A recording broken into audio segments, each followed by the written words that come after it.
Welcome back, everybody. Today we're going over this pistol that you see in my hands right here. This is the Glock 48 pistol, and as of right now, this and the 43X, which I've previously reviewed, are Glock's newest pistols. But they just released some pictures of the 47, but that's for a video for another day. Anyway, these were released at SHOT Show 2019, and they have a 10+1 capacity, and then we have here on the 48 the slightly longer slide than what you're going to get on the 43X. So a lot of people are looking at these and thinking that they're a happy medium between something really compact like a 43, but that only has limited rounds capacity, and something a little bit bigger and thicker like a 19 or a 17. Some people are looking at these and thinking there's no reason anyone should ever own one. Just pick the smaller one or the bigger one. Either way, we're going to go over it today and try to sort of add to that discussion and give you our thoughts on it. But before we get into the details and before the dogs check it out, I want to thank the folks over at Big Daddy Unlimited. They're the ones who sent this pistol out for the review, so without them you wouldn't be seeing it. And for those that don't know, Big Daddy Unlimited is essentially like Costco for guns, so you have to be a member, but once you're a member, they pass everything along to you at distributor pricing. So this one's definitely the cheapest I've seen it over there, and the memberships right now are, I believe, 99 cents for the first month, and after that it's $9.99. So again, thanks to Big Daddy Unlimited. Now we'll let the dogs take a look at it, then jump into all those details.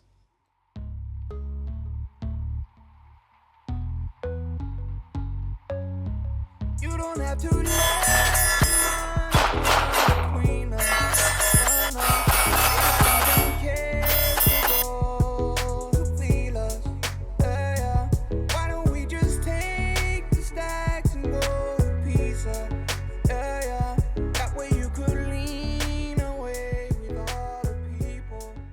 Now we'll get into the details of the pistol. We'll start down here and sort of work our way around for some semblance of order. It does come with two 10-round magazines. You cannot stick a Glock 19 or Glock 17 mag in there. For those of you guys wondering, I got a lot of questions on that on social media. The mags are Gen 5, so we have the ambidextrous cut here for mag release. The mag release comes on the left side of the pistol, but you can swap it over to the right side. And we have this little bit of a lip here out front. That's really new for Gen 5s. What that's for is originally they had a little bit of a cutout right here on the Gen 5s, and that would allow you to get a little bit more purchase on it and strip and rip it for a double feed. That said, as you guys can see, there's a little bit of a gap with this pistol, which is good because it gives you leverage if you have to actually rip that magazine out. Again, during a double feed, it's going to be steel lined and a polymer mag. From what I've read, there are some aftermarket mags coming out for these guns that will accommodate higher capacities, so stay tuned for that. But as of right now, you get 10 rounds plus the one in the chamber. Down here on the mag well, you can see we have a slight flare, which includes that little forward movement there at the base of the grip.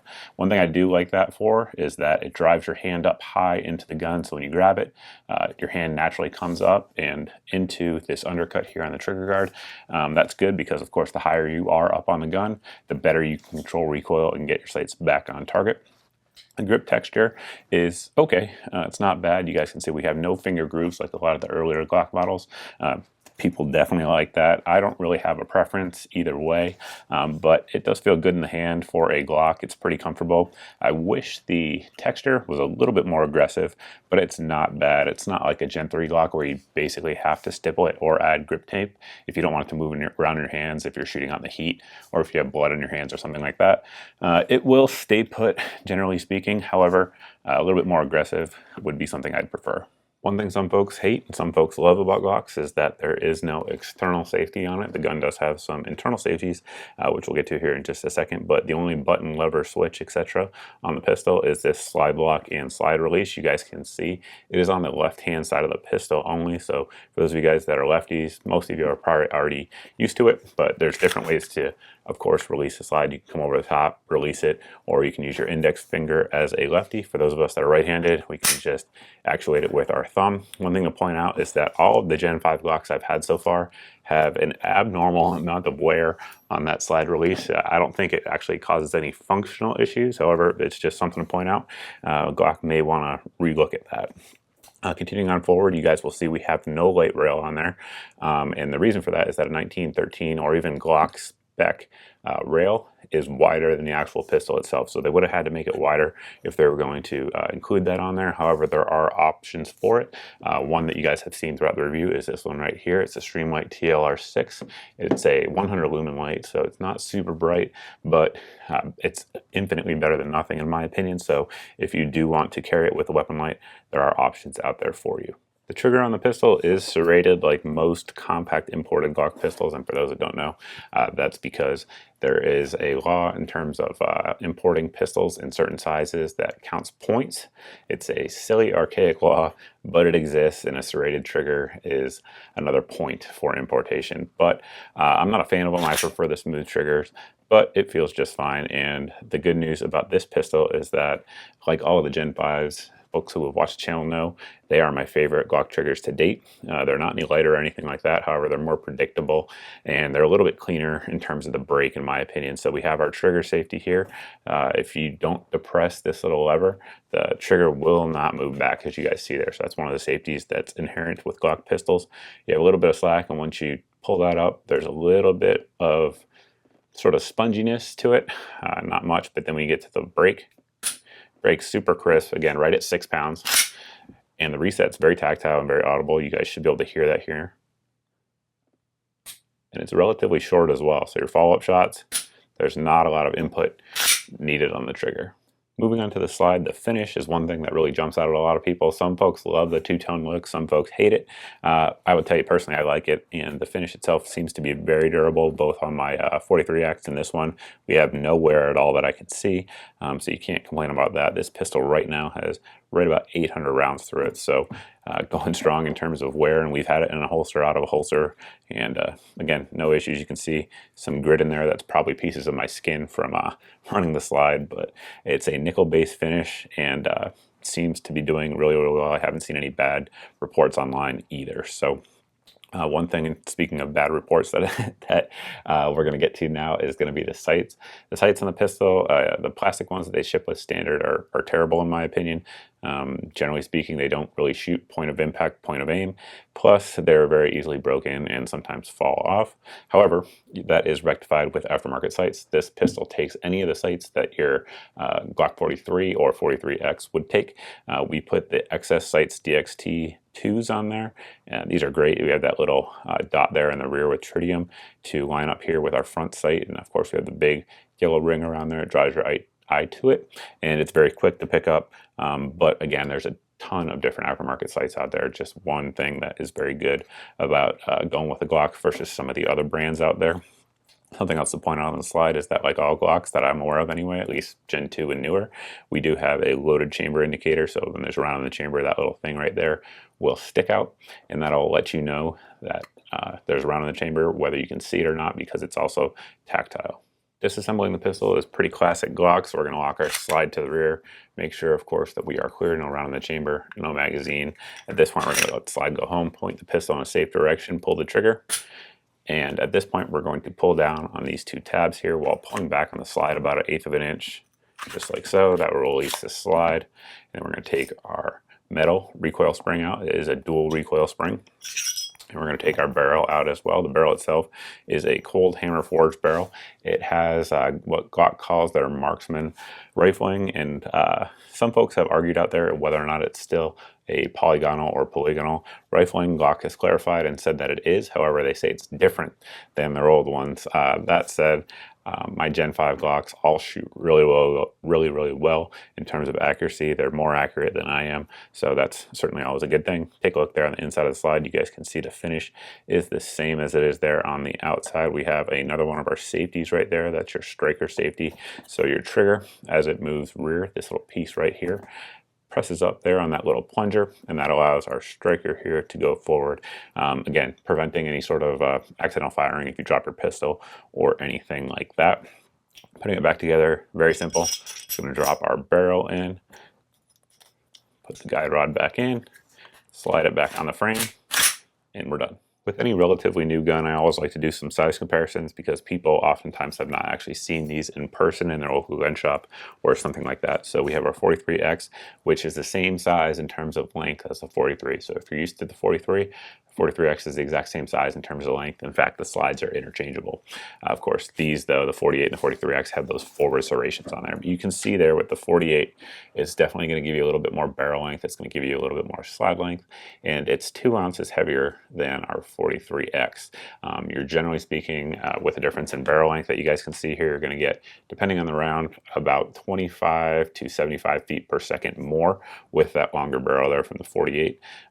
Shooting wise, I know people are going to ask that. I would say the 48 is maybe a touch softer, but it's really imperceivable, and the actual round you're using is going to have more impact in terms of recoil impulse and those sorts of things than the actual pistol in terms of the 43X versus the 48. You guys can see here with the Smith & Wesson Shield how it stacks up. Again, it's longer in the slide. It's also going to be longer in the frame, but you're getting more rounds. And then the big one that everybody always is going to compare these pistols to is the Glock 19. So functionally and size-wise, this thing is a Glock 19 with a little bit thinner of a profile. So you guys can see there, the magwell is identical. The slide length is identical.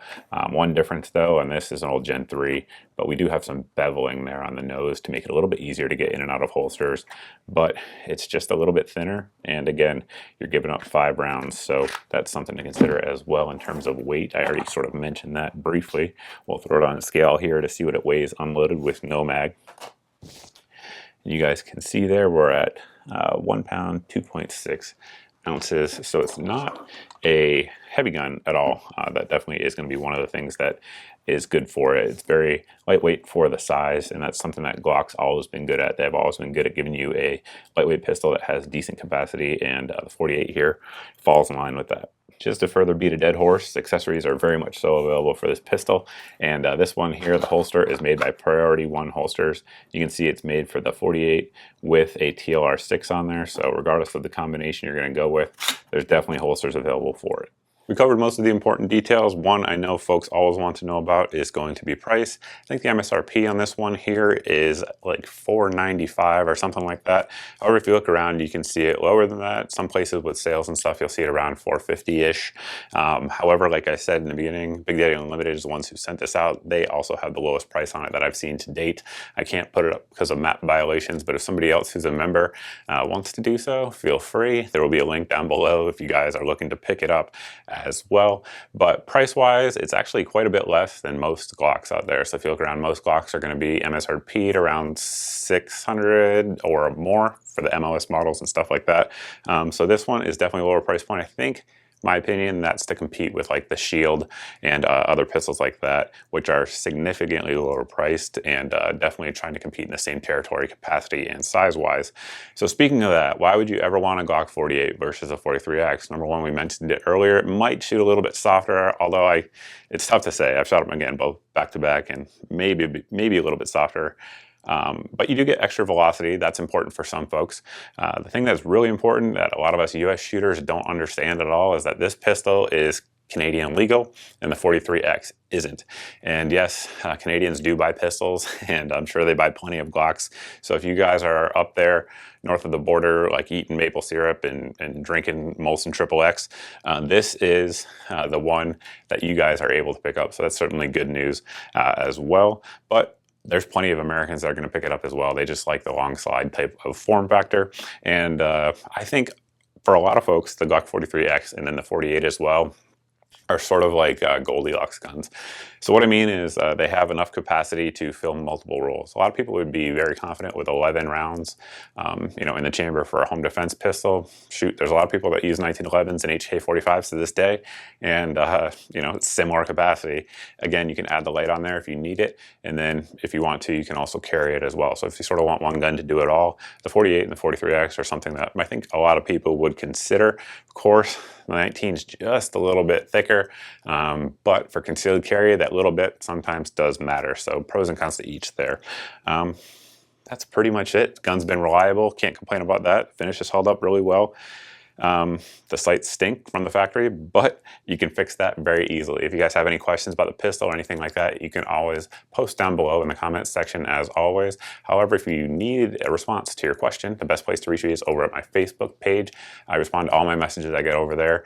Sometimes it takes me a day or two, but I get to them for sure. If you guys also aren't subscribed to the channel and you like these types of videos, hit that subscribe button, hit the notification bell as well, because apparently being subscribed to my channel isn't enough to get you my videos in your feed sometimes these days with YouTube. And then also, if you guys aren't seeing them at all, definitely sign up for my email list. I send an email out pretty much every week. It has all the week's videos and some really good deals that I find along the way that I think you guys can take advantage of. So that's pretty much it. Thanks for watching, guys. Thanks for subscribing. I want to see all of you in the next video.